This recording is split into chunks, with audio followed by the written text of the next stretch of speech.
Well, good evening, everyone. Reading 370. And this is Wednesday. It's our week to record and talk about what's going on in the course. You should see on your window right now, what you should see is the current announcements I posted earlier this week that the model, oh, I didn't just realize that I put reading 270. This is really reading 370. My apologies. I will change that. I don't know if I'm in the right view to change that. Let's take care of that right now. I must have been sleepy when I did that. Okay, so that's updated. And we are in reading 370. Let's go ahead and get straight to the content. And I'm going to go ahead and click there. It's going to be a busy week for you all as we are coming out of the guided reading. We're going to be finishing up guided reading this week, but let me go ahead and take care of some of today's announcements first. And I'm going to actually go into the student view to see if I can make the screen just a tad bigger. So let me go ahead and go back to content. And I'm going to go down to week 7, which is where we're at, which is the last week that you have available to you. First thing I want to share with everyone is that I have an extra credit opportunity for you. And we also just have some general professional development that I think you will find very interesting. This is in Dallas, so it's at our Dallas campus. And it's a culturally relevant seminar for literacy. So where the focus is to honor cultures through literacy. What we have are 2 professors and 2 doctoral students who will be presenting on Saturday, October 26th. It's just the morning from 9:30 to 1. We will actually feed you. You'll like the campus. It's really nice. We're way up there on the 20th floor. Um, and You'll be in one room and a chance to break out and meet new people. You can get professional credit if you are already in the classroom. Maybe you're an aide and you have to collect professional development credit hours, or maybe you just want the extra credit. Either way, those things are available to you. And this is definitely appropriate for anything from K to 12. So please sign up. You will need to go to this website, bit.ly, culturally relevant lit with capital LIT. And you will find the registration there. I think I also linked it somewhere. Did I? Yep, I said right here, register here. So let's see what that looks like.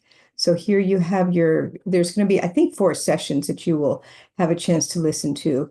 So you'll just sign in your name and your affiliation, phone number, etc. See if you have any allergies or anything, since we are going to feed you. The conference is $25, which is really pretty cheap. If for whatever reason you need a scholarship, but you're really interested in coming, and that is a challenge for you, please reach out and let us know. Dr. Childs is our primary contact for that, although I am on the organizing board for this through the National Writing Project of Northeast Texas, which is housed in our university. So that's our first announcement. So I hope you will be able to join us. I think you'll enjoy our speakers. This week's content is definitely complex because it has to do with reading comprehension. You've been focused on all the simple skills, and I say that without trying to be disrespectful to those simple skills, but it's the early stages as you look at teaching children how to decode. Now we're going to really focus a little bit in chapter 7, coming from our book, which has to do with reading comprehension, because you will find that Richardson has said over and over and over again, the focus of reading is, at the end of the day, we read to comprehend, but we all recognize if we can't read the words, we're not ever going to have access to the text. So chapter 7 is all about reading comprehension, and you'll see. So I want you to read the chapter. Everybody needs to read it, but it's not a lot of reading per se. This is a book filled with strategies and tools that teachers can use. So there's a few pages to get you started reading about just looking at reading comprehension as a whole. I'll refer to it in a minute because I have a brief presentation, and the rest are just strategies. There's 29 different strategies that she finds most useful in all the work that she has done over and over again. Some of them will make a lot of sense to you because maybe you were subjected to it, like BME, beginning, middle, end, or fix-up strategies, retelling strategies, VIP for very important, or maybe learning how to ask good questions, things like that. So that's the main focus of today's work. The other thing is, then I'm going to show you some of the other things. You're also going to go into learning a little bit about how to unpack the TEKS, because there is a major project due at the end of the course. And I'm going to be, from this point forward, we're going to be integrating a lot of the writing work that we're going to do as we finish up the writing workshop portion of the class with the major project, because you're going to start getting into writing lesson plans. And this major project is something you will be doing individually, but I'm going to break it up over the course of the semester, and then you're going to upload it into TK20, because this is something that's required by TEA. It's the first time we've done this particular project. But we're trying to make sure that we're compliant so everybody is in good standing when they need to get certified. And another TEA requirement is going to be this dyslexia training. That's also a requirement. So let's go ahead and click here to see what that involves first. Let me make sure that I'm showing you the correct screen. I'm going to open this up. I just want to see.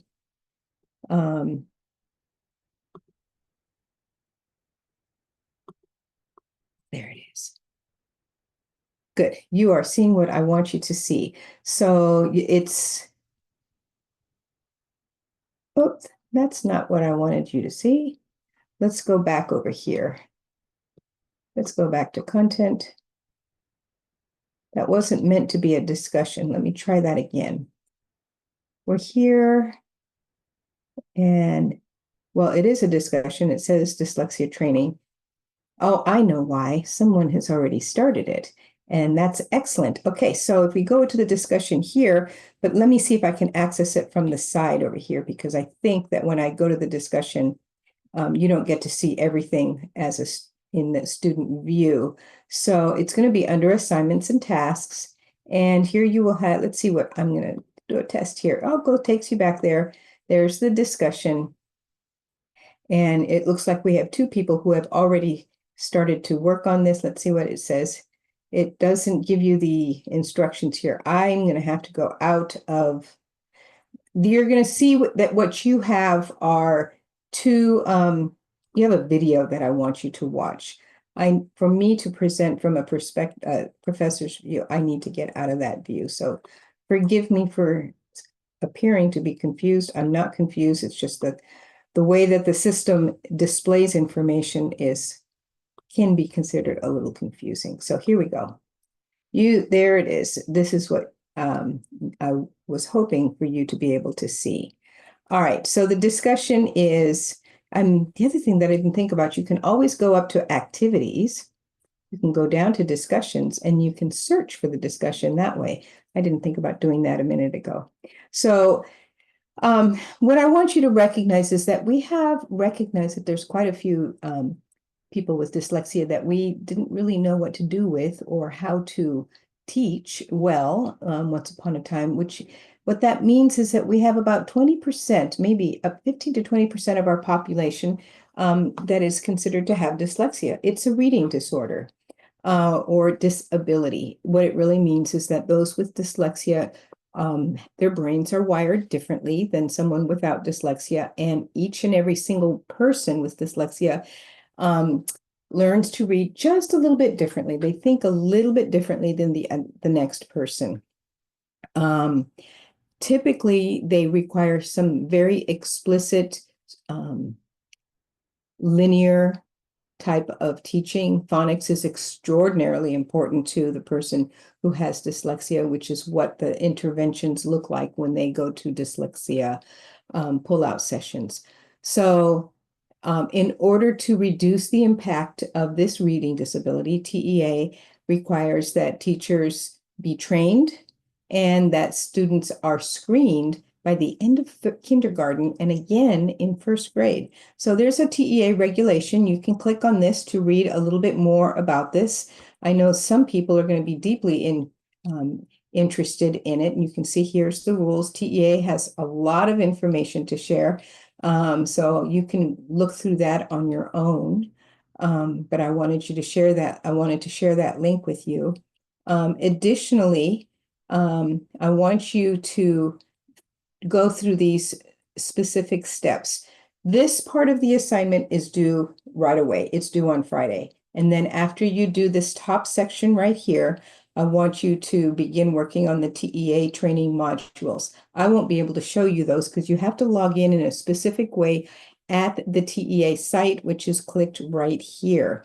And so once you complete those modules, TEA will have a record, but you have to, and will also go to the university. So unless you complete this, you can't, it's one of those steps that you have to get certified. And at the end, once you've completed your internship and your residency, the certification office is checking all the boxes and making sure that you have checked off and done everything that you are supposed to do. And so this is one of those things. So what I want you to do is to follow the steps here. I want you to post your initial thoughts about dyslexia. Maybe think about someone that you know who has suffered from dyslexia. Maybe you've worked with students as an aide. Maybe you are dyslexic yourself. Maybe you have a sibling or a friend who has suffered from dyslexia. Write about that experience. Share what you understand about dyslexia. Some of us do not have dyslexia, but we have encountered someone and we really don't know what's going on in their world. But we have preconceived notions about what that looks like and what we understand. So this is your opportunity to do some pre-thinking before we really get into it. And I'd like you to post that thinking here in the discussion. Then I want you to watch and reflect while you are looking at this video. It's really interesting. And post 3 new ideas after having watched this video, okay? And then you have time before the 22nd. So really you have up until right before Thanksgiving break. This needs to be done by Thanksgiving because you will have plenty to do after that. And I don't want this to be hanging over your head. So then you will click here and let's see, it's not, what is going on? Well, it is going to take you to tealearn.com. I'm going to have to check that link to see if something has changed. That was always the link before, so I apologize. I'm going to make a note to make sure that that is still valid and working. So at any rate, this is dyslexia. Let me write that down. Check dyslexia link. I just picked the one that we had used last year and want to make sure that that isn't a problem. Okay, so that's the first thing that's something you need to get done by Friday. That's your engagement activity for this week, is to get started thinking about dyslexia with that particular video, okay?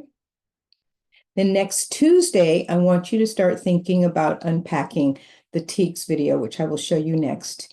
And then I want you to get started working on the comprehension strategies. We're going to be talking a lot about the difference between a comprehension skill and a comprehension strategy. And then next Friday, a week from this Friday, your peer responses will be due. So let's look a little bit at unpacking. First of all, before I unpack the TEAGS, I'm going to back up just a little bit because I want to show you under the course home, you will have major assignments, and this thing right here called PBA, which stands for performance-based assessment, there's 3 different folders here, shall we say. And here again, I'm sorry to jump ahead, but I just saw that I had also posted the dyslexia business here. So you can go here and click and you can see everything that we've talked about and more. Here's the some more information about dyslexia. Here's the training TEA videos and such. But I'm not going to take time to problem solve that now. I will make sure that the links are working accordingly for those units. If somebody starts it already, please let me know if there's any problems with that. But based on the performance-based assessment, you will see that there's a lot of things that we've posted. There's a master description of the activity, which looks really overwhelming and daunting. So, but you can see it's broken up into several different parts, and one of those being writing a lesson plan. So what we did to make this whole document a little bit more user-friendly was to break it down for someone who is not so familiar with some of all of that complicated language. You're welcome to read it. I've posted it so that you can see the source and where things are coming from. But what we did was we tried to make it a little bit more student-friendly. And I want you to recognize that everybody is going to be writing a shared writing lesson plan. Now, let me clarify. It's not something that you're sharing. It's not a shared writing as in you're sharing with each other or you're doing this as a shared project. That can be a little overwhelming, but there is this whole section of learning. We have shared reading. We also have shared writing. And shared writing is any type of shared experience in the literacy world is where the teacher is leading and sharing with students their process and teaching them how to write. This is very much done with the smallest of children because they can't write yet. So you are using a lot of, you're modeling for them your writing process as you are teaching them how to write. So you're going to demonstrate the understanding of foundational principles and concepts and methods of teaching writing across the domains in the TEKS, which is why we really need to dig into the TEKS.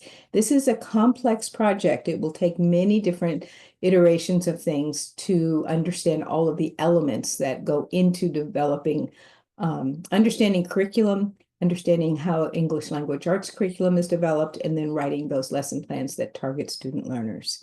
So you're going to be using the TEKS and addressing the domains of the TEKS, and you're going to be looking at the Texas pre-kindergarten guidelines to teach skills and concepts, including the instructional implications of the children's various levels of writing development. We've been learning that there's different levels of reading development. Well, there's levels of writing development as well. They kind of go overlap and go hand in hand. So one of the things you're going to have to complete is something called a context for learning. I will walk you through that more deeply later on. You've already started doing that with the assignment that I see that many of you have posted as you had to go through the TEA website. You're going to be having to determine what kind of results you want in your assessment. You're going to have to write good lesson plans that have a specific way of writing a learning objective. I'm going to teach you how to do that. You're going to be looking at developing not just a lesson plan, but an overall lesson learning plan, which is something that's a little more extensive and overarching besides just the specific lesson. And then you'll have to have something that shows us an example of where the students are going. So there's many parts that are going to go into this, but we're going to get started with a deep dive into just understanding the TEKS and knowing how to unpack them this week. So that's the directions. There is a rubric for all of this, which looks like this.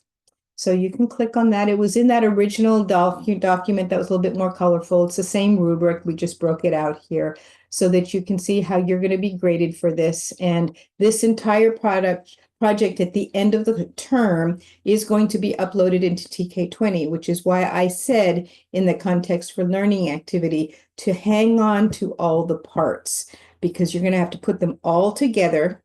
And then you're not going to upload a bunch of different separate documents. You're going to have to upload one document, but you're doing the documents over time. This is to keep you from getting overwhelmed and us just laying it out there and saying, here's your project, get it done, good luck. We are trying to help you navigate this in a more student-friendly way. So that's the first part. There's all kinds of resources. Here's the context for learning resource that that you've already started looking at. Today, we're going to look at unpacking the TEKS, and then we'll go through other different parts of things that we're going to learn over time. So that's a lot of the work that we're going to do for the next few weeks. So let's get back to this. Let's see. There's the dyslexia discussion. Here's the unpacking the TEKS. So I'm going to go ahead and open that because I want you to start that. You will see that there's a video that tells you a lot about, it comes from someone who works at the Frisco ISD. So you're going to get a lot of training when you're in the school districts, but that doesn't mean that you go in blind. You really need, the TEKS are complex. It's a massive document. I printed them when I was a classroom teacher and put it all into a binder. It was that big. And when you're teaching subjects, we have multiple subjects, as many of you will do in the elementary grades, since you are teaching math and science or English large and social studies, or maybe all areas, you need to have a book has all those TEKS. And there's a lot of online resources as well. I'll share some of those as we move through.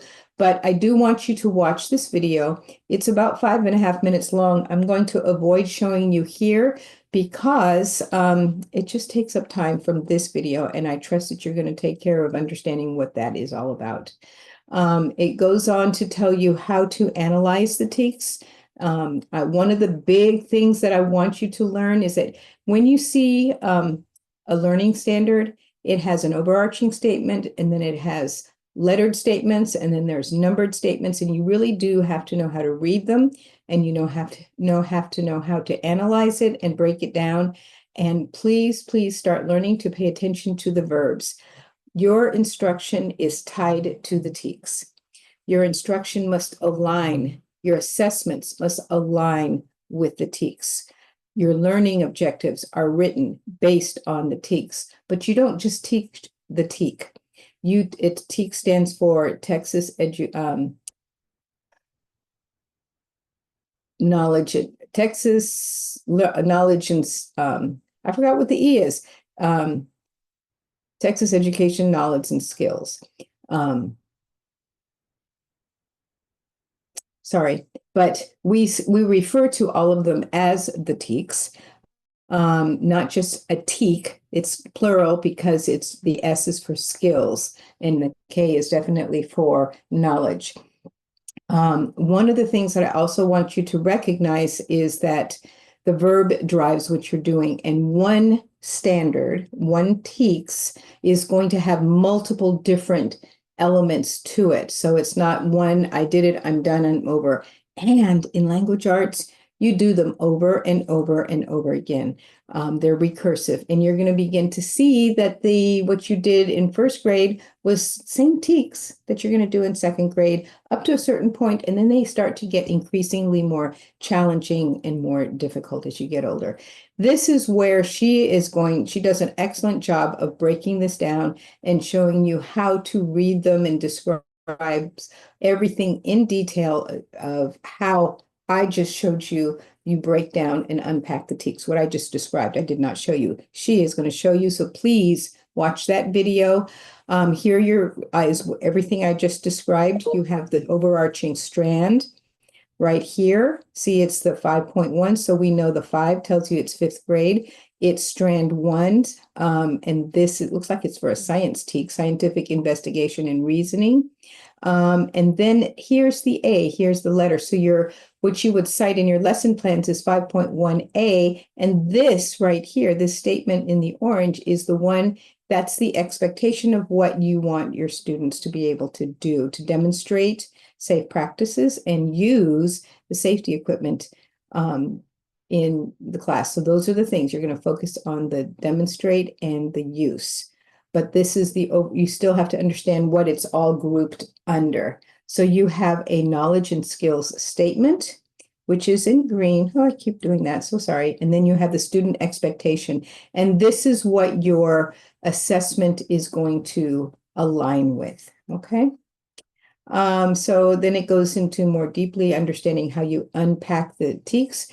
As I said, you pay attention to the verbs, because what you are teaching is not stuff. You don't teach things, you teach what you want the children to do. Yet it's tied to some sort of a concept, which is your thing. So the complexity or the topic of the lesson is described first. It gives you the context.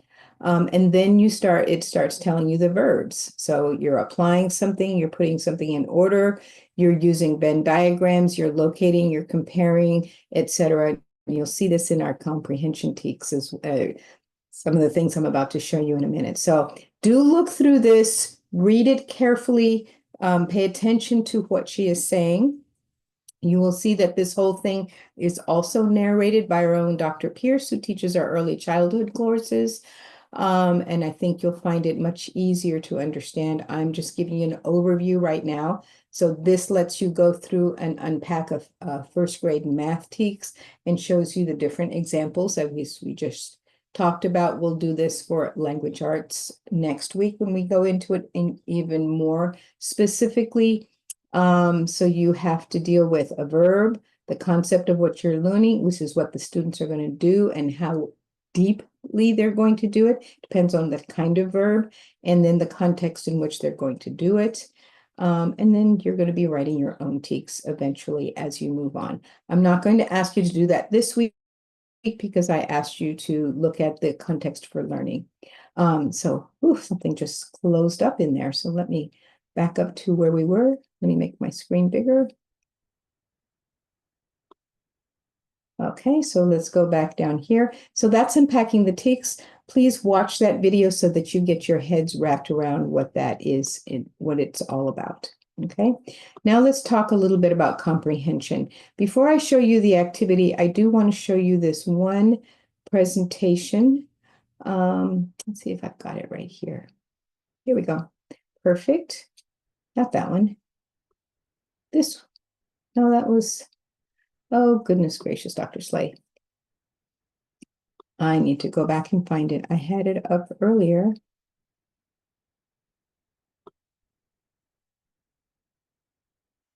Nope, I was drawing from something I did early, I have done previously, but I took out some of the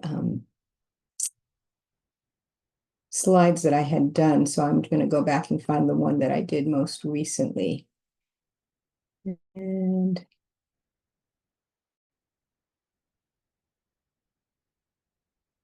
let's see. Hopefully I have not hidden it.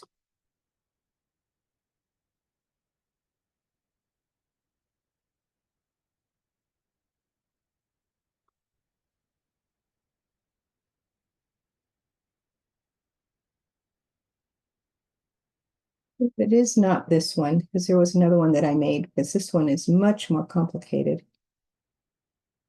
But I can definitely use this. Oh my goodness, I closed it out, and that's what's causing me a little bit of stress right now. Let me try one more thing.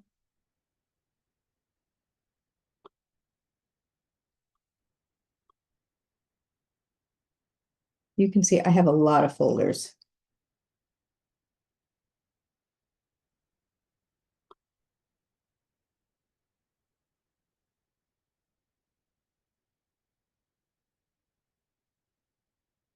I need my glasses for this. For some reason, it keeps going to, it started with this, but that's not the one we're using. Let me check the other one.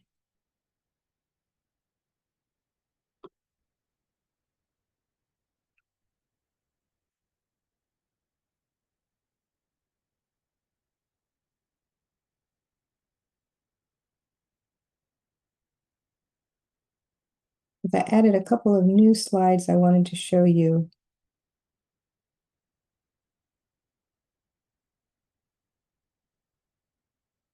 Oh, goodness. Okay. Well, let's go ahead and get started. I wanted to share with you some information that comes from, I want you to think this week deeply about what it means to the difference between a reading skill and a reading strategy. We know that we've been learning a lot about decoding, and reading strategies are often considered to be the deliberate things, activities, approach, processes that we ask students to go through, and we teach them how to develop certain skills. We know that skills are more automatic because once you've practiced them enough, they become very automatic and seamless. It just develops because you practiced it enough. But without strategy, you don't develop the skill. And yet, you're going to find that a lot of these things overlap. Now, I'm distressed because the way I developed this, you were going to see a couple of slides where I was going to show you something that compares, and I don't know where it went. So, at any rate, one of the things that you're going to see here is that comprehension strategies are going to focus more on higher level thinking, whereas the skill involves tends to be more literal. You will see, perhaps you've seen these slides that look a lot like this, reading skills. There's another one. Let me see if I can find the one that I was looking at before.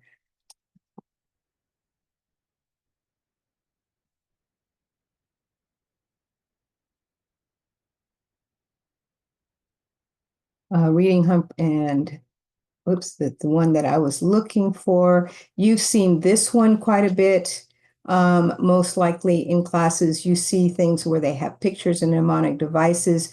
You've been taught to visualize. You've been taught to use graphic organizers, to use word attack skills to summarize. Definitely, you've been taught to think it through and to infer meaning. We've been taught to reread. Now, are these strategies or are these skills? Do you use context clues as a strategy, and yet you're tested on the ability to use context clues? So if you're being tested on it, is that a skill? Do you use active prior knowledge to develop the skill that allows you to comprehend more deeply, or is activating prior knowledge just a skill and you leave it at that? I think the thing that I want you to recognize in all of this is you have to ask yourself, to what end? Why are you practicing these particular things? What is your purpose for reading? One of the important things that I want you to notice is that several different people talk about our reading skills fast. In this context, and one of them is Fountas and Pinnell, who you've heard of before. They have done a lot of the leveled reading work that you will see in schools, and they're the ones that came up with, they're one of the most renowned people for coming up with the different levels. Jen Richardson also has her levels, but they do too. And they talk about this concept of thinking within a text, thinking about a text, and thinking beyond the text. So their whole work and their whole body of work is about developing the skills to be able to do this whole system of thinking. So when you're reading within the text, you're looking at what the text says and reading, some people call it on the line. You are self-monitoring. That's something that, especially with with our littlest kids, we need to teach them how to self-monitor their own ability to read. We have to teach them to stop, to notice when it doesn't make sense. We, of course, have to teach them the word solving problems, and that's the literal reading. It's maintaining fluency and adjusting our pace, adjusting our comprehension. It's summarizing and searching for and using new information. That's just working at the word level. It's the text, it's reading what's on the page.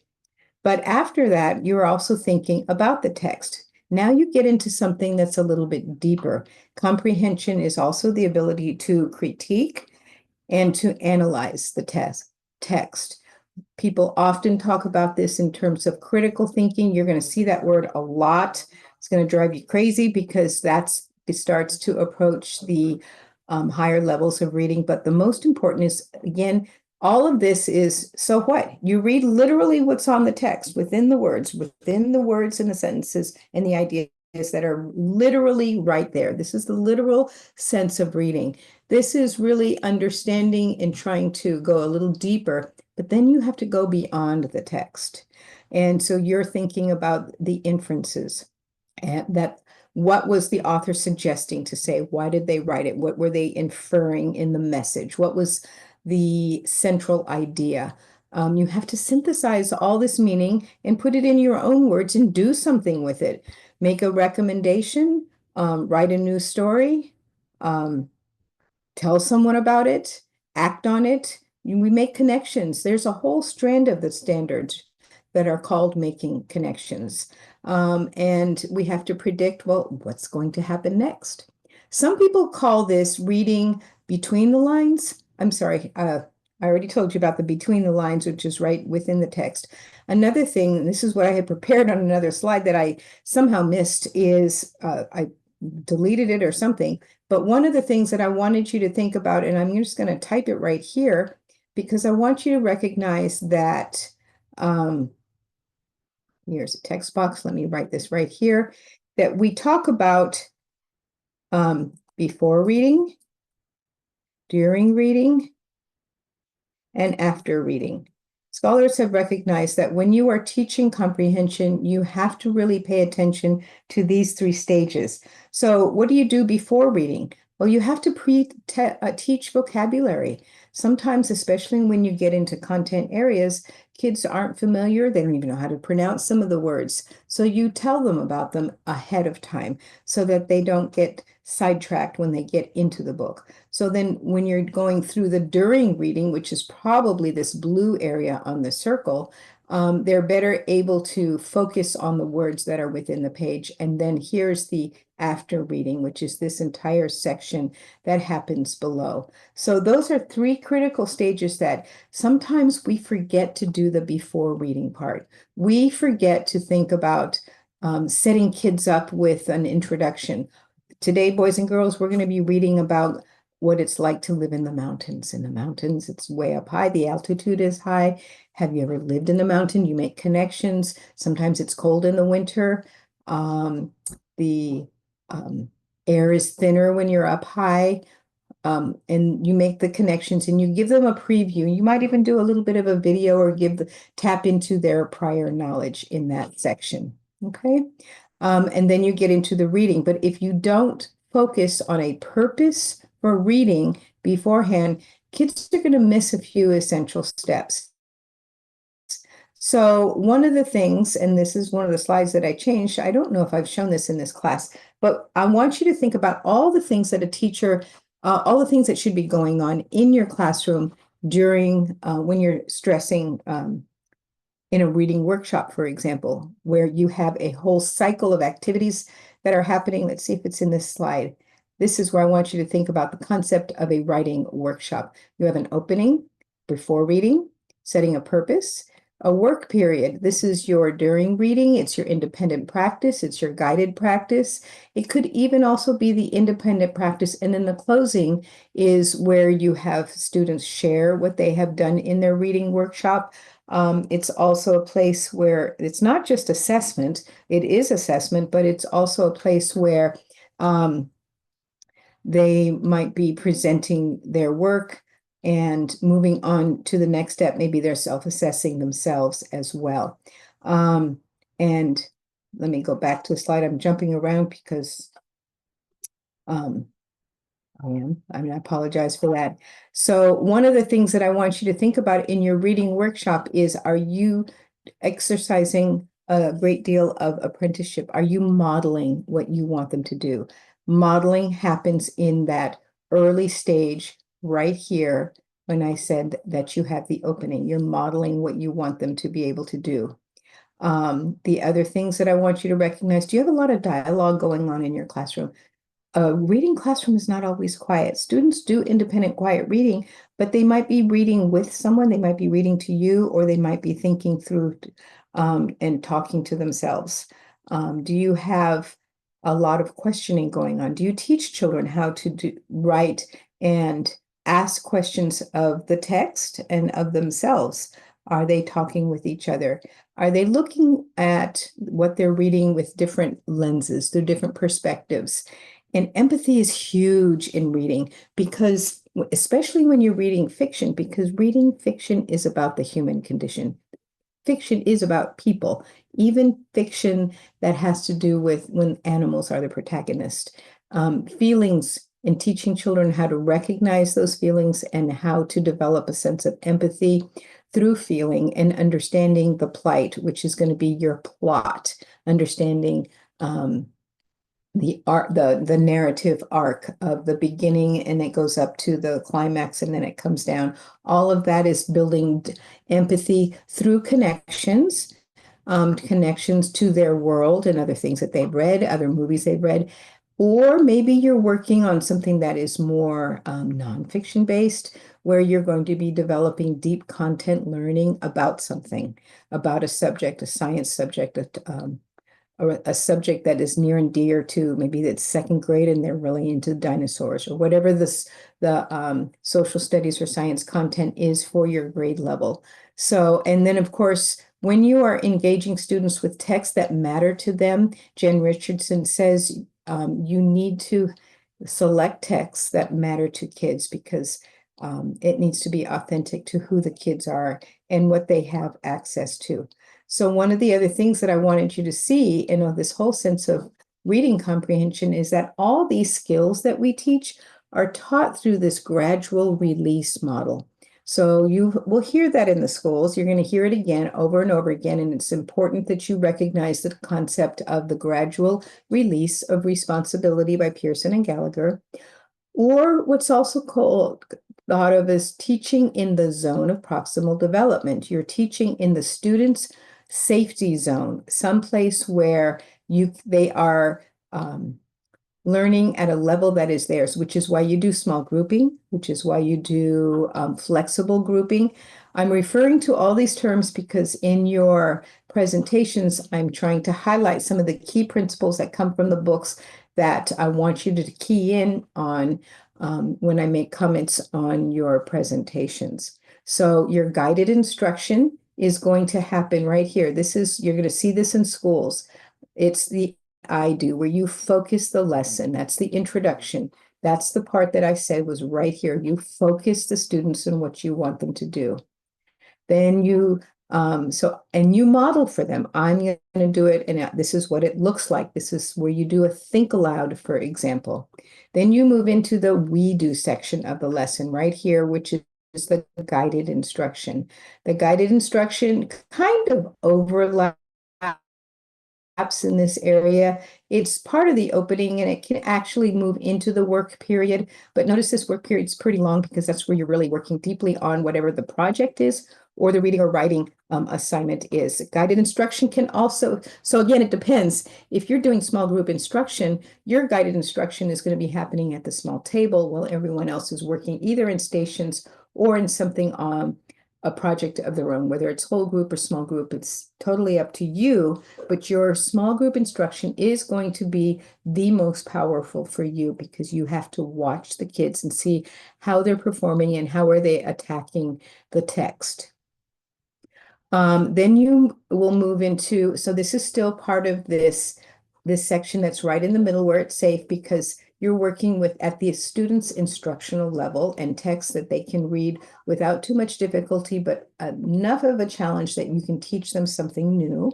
Then you move into the section where we call it the you do it together. So they went from I do it to we do it together. Now you do it. You do it together, maybe with a small group. Maybe they're working collaboratively to practice, to give themselves the safety net while you're still able to, you're not testing them, you're still overseeing to see how they're doing it, to see if you need to do any kind of intervention or set them straight or answer questions. And then finally, you leave it to them where they're doing it alone. So if you go back to this model here, here's the I do, here's the we do, and maybe you're moving into the you do it collaboratively with someone. And then in the closing, maybe at this point, they're transferring their learning. They're not just sharing what they did, but maybe they're applying it to something brand new in another way that either it's an assessment or you give them another opportunity. And again, this workshop model is usually one class period, but it can also go over several days. That's what your reading and writing workshops looks like. It's just a continuous fluid model using this guided release of responsibility. It starts guided because you start and you slowly release that responsibility to where the student can do it independently on their own, and they're practicing and using a lot of independent reading strategies on their own. So These were the big things that I wanted to share with you, but I also wanted you to recognize that a lot of the other masters, a lot of the work that I did when I was a classroom teacher came from this book, Strategies That Work by Stephanie Harvey and Ann Goodvis. And they highlight and this is what I put in there, but I deleted that. So, or I buried it, so I can't find it. But they say that they focus their work on monitoring comprehension, activating and connecting to background knowledge, asking questions, inferring and visualizing meaning, determining importance, and summarizing and synthesizing. That the strategies that you teach for these 6 specific areas, and they go through pages and pages of this describing what all of those are the crux. When you can get students and teach them the strategies for those 6 areas, you are teaching, developing skill in reading comprehension. Now, in this book, you will see on page 256, and the work that I ask you to do focuses on these. Please do look at page 256 because she highlights 12 comprehension strategies. And I want you to really focus on the things that she gives you the lessons. She describes what it looks like. And many of them also overlap. I notice I said here, and I've said it in the blog, in your presentation post, and I have said it early in the presentation, you have to teach children how to monitor what they're doing. That's the cognitive work. That's what we call metacognition, where kids get the ability to recognize what they know and what they don't know. Maybe it's through a sense of questions that you ask or you teach them, but you help them to recognize where the meaning is breaking down and what to do about it. So you have to teach them a sense of fix-up strategies or fix-it strategies. And she shows you how to do that in here. You have to get kids to, one of the strategies is retelling. That has been highlighted over and over in her book and some of the things that you had to present. Of course, you're developing vocabulary, and you are not just rotely asking questions at the end of a book. You're asking all along to guide their thinking, to help them arrive at a sense of understanding. You're always looking for the main idea of what an author is trying to say and the details that support that. Well, the question is, so what's the central idea? What's the purpose of this text? Why is the author writing this? Well, how do you know? How do you know what supports those ideas? You're constantly analyzing the characters if it's fiction, and you're analyzing the relationships across the characters. A lot of these things are very specifically identified in the TEKS. They just might use different words. So that's why you have to read those carefully. There's a lot of inferring going on. We call it inferencing today.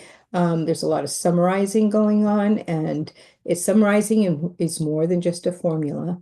But we use formulas to help kids find a format for being able to write a good summary, which is very, very hard to do. Evaluating a text and using the text features.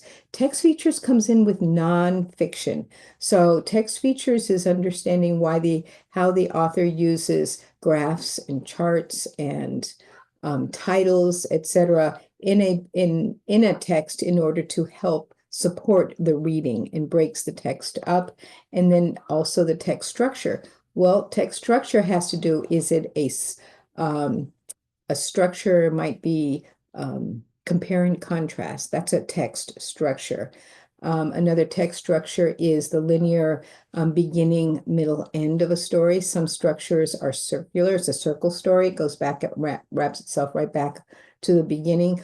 Another text structure that you might be familiar with is it cause and effect. So different types of writing use different types of structures. Mainly, you'll find that in our nonfiction, because fiction tends to use the linear storyline. It's the plot. It's that narrative arc that I mentioned before. It's that plot map is what we teach. And you hear that language a lot in 3rd grade. So you have to teach all of this stuff in order to, and you're doing it a little bit at a time. Over the years, you keep repeating, and it's just the texts get a little bit more challenging, and they become a little bit more complex. The vocabulary gets harder, but you're still teaching the same skills always leading to reading comprehension, because your focus is to transfer the ability to develop the strategies, to develop their reading comprehension skills, and become independent readers and lifelong learners. So that said, let's go back and look at what the kind of work that you're going to do. I really just wanted to talk about it because it sounds simple, but there's a lot to think about in reading comprehension. So what I want you to do, let's go to the discussion. And let's see. Oh, goodness gracious. Here we go again. Am I in? Which view am I in?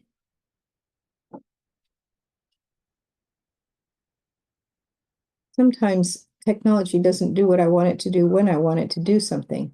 Let me try this one more time.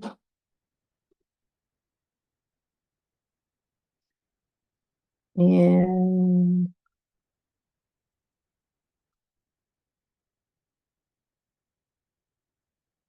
I'm trying to figure out how to show you the instructions, but it's not there yet. Okay, so I think what I shall do is we're going to go to activities so I can show you. You can go down to discussions, and it took you right back to this page. And did I not reveal it? Let's see what happens here. Expand form. Here we go. And I reversed the order to make these show up. So here it is. You're going to read in chapter 7 of the Richardson text, what I just came and read from in this particular book. This is the chart that I'm asking you to look at. You're going to look at the top 12 comprehension strategies, and then you're going to scan the activities in the modules as described on the chart. So read the rest of it. I know you're not going to read all the strategies because it gets a little boring, but really do pay attention and pick out some that you notice that you think might be meaningful. Look at the structure of the strategies and the types of genres that they involve. Remember, I just highlighted for you, some of them are focused on fiction and some of them are focused on nonfiction. It really matters. You have to know the differences. Then I want you to click on here. I'll do that in a minute. There's a folder filled with some different websites and some things that I want you to read. And I want you to, after you review the material, I want you to review all of it. So I've given you all week to be able to do that. I want you to respond to these questions. Using the knowledge gained from the materials, explain the difference between comprehension skills and strategies. Share the most eye-opening or valuable things that you've learned about reading comprehension in the materials that you went through. And what did you notice about the complexity of reading comprehension? These are 3 important questions. Post your response, your page. It should be about a page long. So I really want you to think deeply about this. And then next week, that's due on Tuesday. And then next Friday, you're to look at some of the other things and add to the conversation. So let's see what's going on in this folder. There we go. Is it coming up? Reading comprehension. So it's under content and resources for week 7. And you will see there's quite a few various different things. There's videos. There's just links. They're just usually blog posts. None of them are extraordinarily long, but I think you will find them to be very interesting. Some of them are just charts and things, different ways for you to get your head wrapped around what it means to teach reading comprehension. So I'm not going to open these right now because I think it's time for us to end this discussion. And thank you for listening to this. Let me know if you have any questions. Oh, so sorry, but I do have one more thing I wanted to show you. And that is, if you go back to discussions, you're going to notice that as I am grading, let's go through all of this and let's get down to the guided reading presentation. So you can see that I am posting on these as I'm reading them. So for example, let's go, the last one I just did was the early reader. And at the very top, I'm pinning my response to the whole group and to the presenters. So please take the time to read these three. I've only done three. I have two more to go, and I'll try to get those out as soon as possible as I am grading your work and trying to give you some helpful feedback and things that I want you to focus on. Please also notice at the very end, I give you some extra things. I give you a couple of other links to look at that answer some of the questions that are coming up in the discussion, questions that they're asking. And so I'm trying to respond with some useful tips that you can take with you to your classrooms. So enjoy the learning and let me know how I can support you. Have a good rest of the week. And I hope if you have family or anyone that is in the path of our dear Milton going on right now, please know that everyone is in my thoughts and prayers. I have family there. My niece had to go and evacuate, so she's in someplace safe. She's worried about her. She works for a restaurant that's on the beach, so she's not quite sure what will be left. Her dear friend lost his home. So I know that these people are suffering, but I also have other family in some areas that are more inland, so we know that they're safe. So my thoughts and prayers are with everyone else's. Hope that all of your families are safe as well. Have a good evening. Bye-bye.